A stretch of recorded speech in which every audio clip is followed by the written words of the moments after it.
BEEX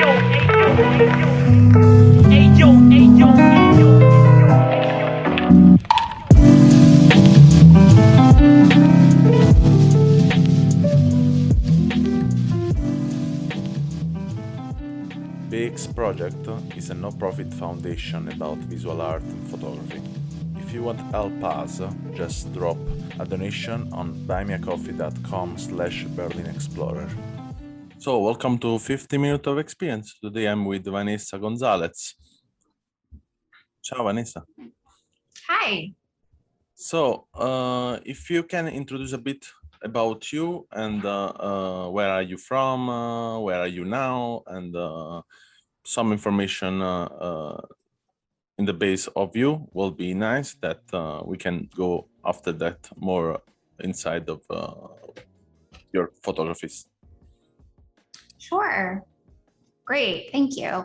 Well, currently I reside in Florida, which is in the United States. And I moved here with my partner during the pandemic of COVID, the coronavirus. We had left our lives in the Bay Area, California, after numerous challenges arose. And it was challenging to drive across the country in a pandemic because of so much uncertainty with conflicting news reports and transmission, you know, how you get the virus that we were all trying to avoid. And it seemed smart to relocate, at least temporarily, permanently, we didn't know, to a less dense part of the United States where we had enjoyed many vacations. So yeah, I guess I'd started taking photography, or no, I've been taking instant photographs since I was a teenager, frequently going through boxes of film a day. And I had started my photography project, which I've called Vanessa Photo Project. And it's something that sort of flourished from a bout of depression once I moved here to Florida, because I just felt so helpless and uncertain about so many things in life. So at the beginning of this year, I started taking, or trying to take, a photograph a day of something that I was grateful for or appreciative of, things that I might not focus on because I was focusing so much on the larger scope of helplessness and despair from living in a pandemic, which so many people are facing, like emotional distress. And I think gratitude was something important to me, and it still is, taking time every day to be appreciative and thankful for just presence and being. So yeah, it's really interesting what you said.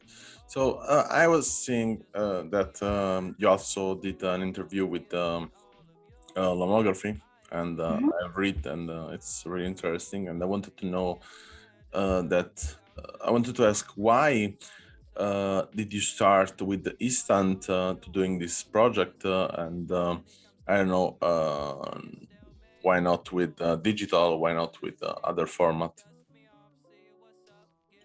That's a good question. Why with instant?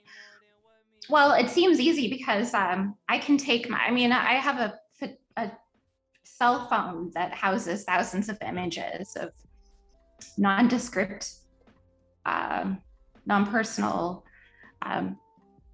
photos. I don't even know what's on there. But with carrying my instant photographs, I like having, okay, for instance, I'm holding up like a pile of instant photos. This is just from like the last few weeks that I just have handy. And my end goal with taking 1,000 photographs of instant photos is that I would like to have them all displayed either in my apartment or in a show, an art show, where I'm entering a space surrounded by 1,000 moments or pieces of gratitude. Like that's just how I see it. Like this tangible project, I need to have these items in my hand because they're so special to me. It's just important. So I want to hold on to these photographs so that many years from now, once I get past this, which I'm working through, I can look back and hold them and look at them and to be reminded of these beautiful moments that I've captured. And if I tend to write about each of the photographs that I post online, and I really enjoy looking back and reading about them. It's special. Yeah, I can imagine it's really special. And I want to do it things with you right now. Probably it's interesting. Just you have a bunch of picture there close to you.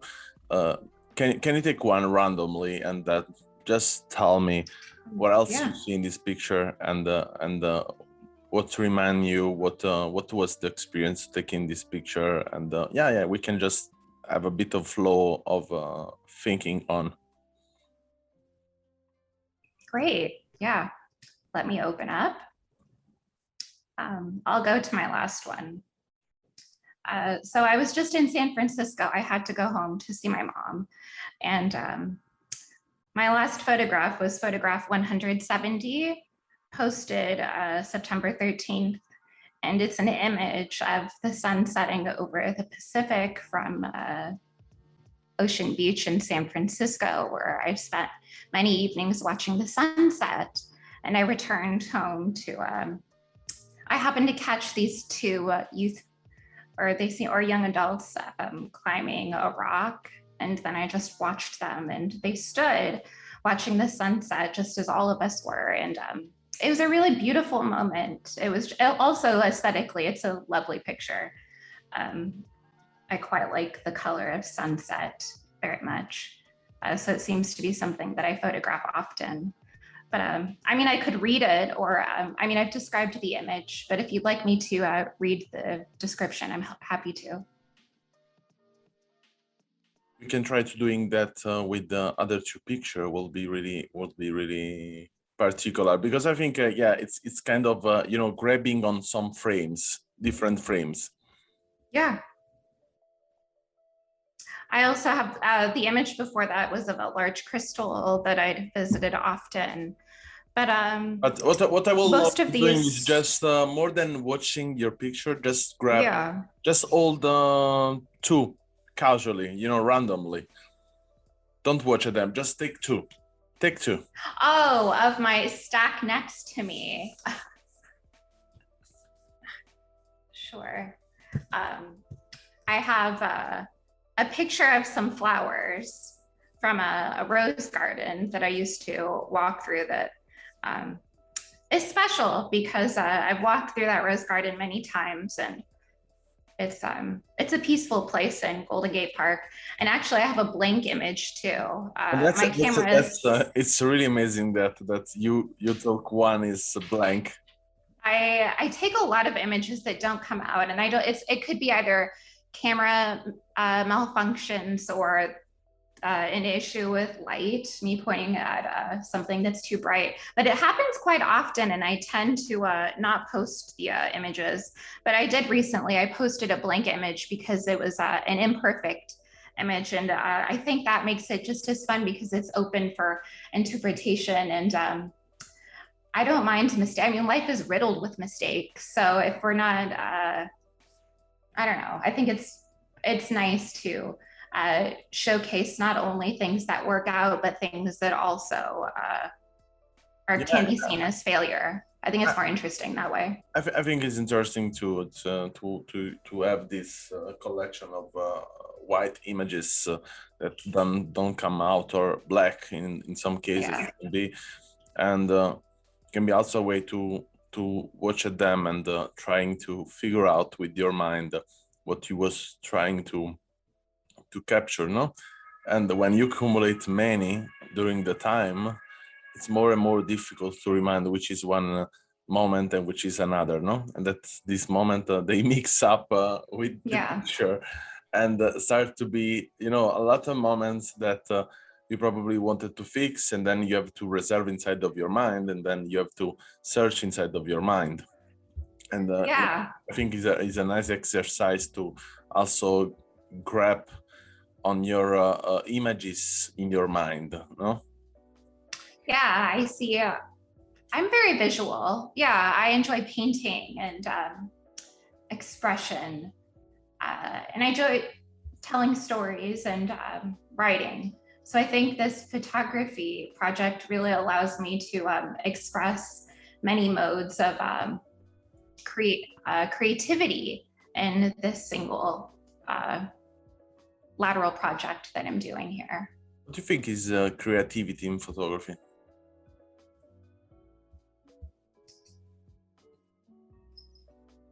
Did you hear the last question I asked? Oh, sorry, I went blank. Yeah, it's okay. The last question I asked you was, what do you think is creativity in photography?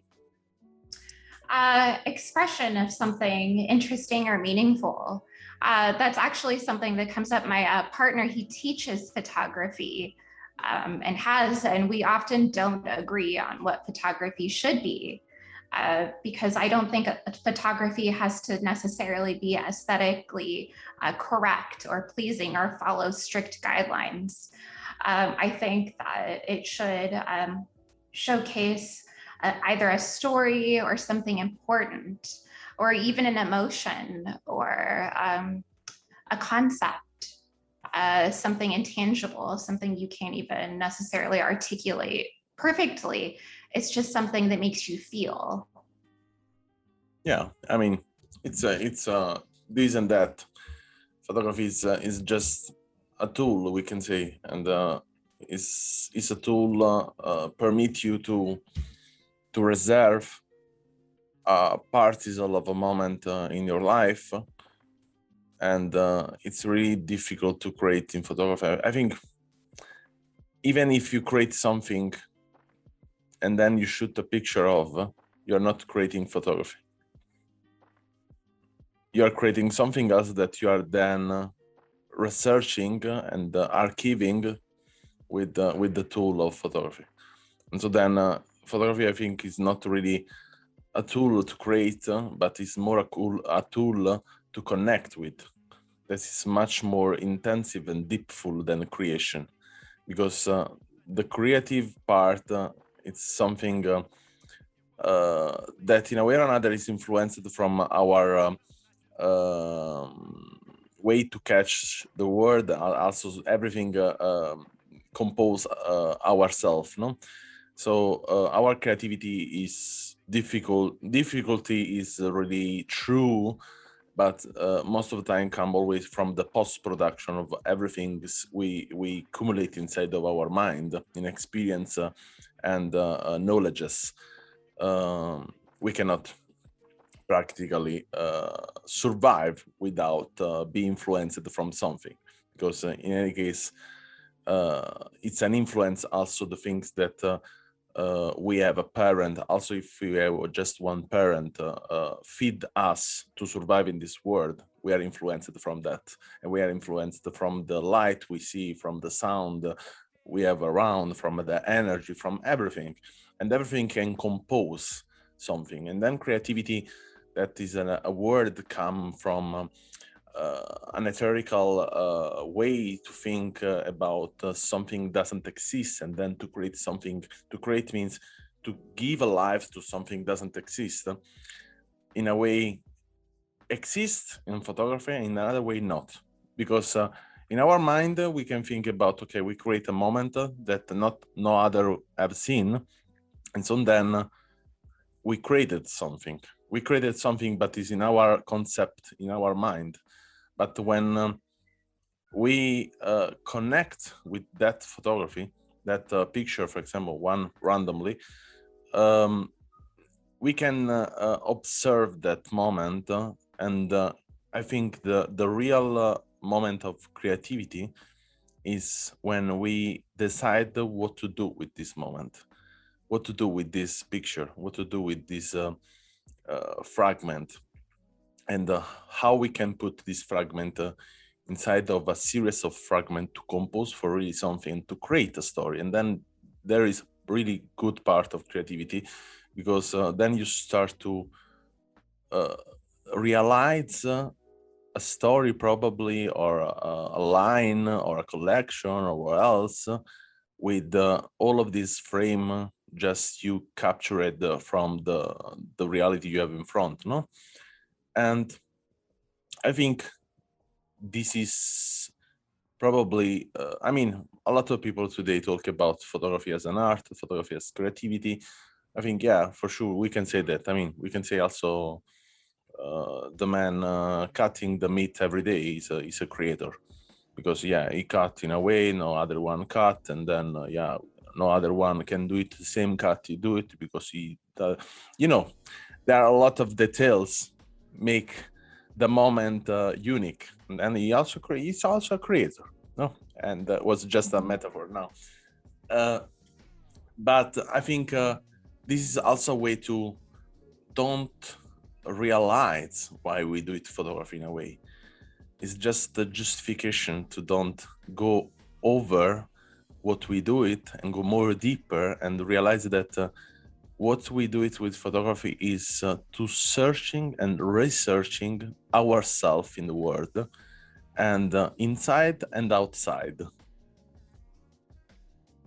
Yeah, And I agree. So I think photography, yeah, there are people think about for photography needs a structure. It's okay. I mean, if they think needs structure, means that they need this structure in them life, not only in photography. There are people needs no structure in photography because they don't need the structure in them life. So then there is no one way to read photography, because photography comes from writing with the light. Yeah. So what I see in your picture is, I think, need not an explanation, because it's just someone taking frames every day. I'm curious for sure about the dynamics and why use instance, blah, blah, blah. This is just choosing. But I think it's totally clear that you are continue to be curious inside of your life, and then you want to go out in and taking footage and reserve this moment, because this moment in a way or another you will reserve in your mind. Mhm. Yeah, that sounds good. I mean, I agree in what you said about the interconnectedness of what I think you were getting at, with how we're all connected in this. We're each a thread in this tapestry of existence, and that's just how life is, and we're all contributing to that tapestry or interconnectedness of life. And capturing these moments is important because, you know, they're artifacts of our moments here that we're all experiencing in real time together. Yeah, totally.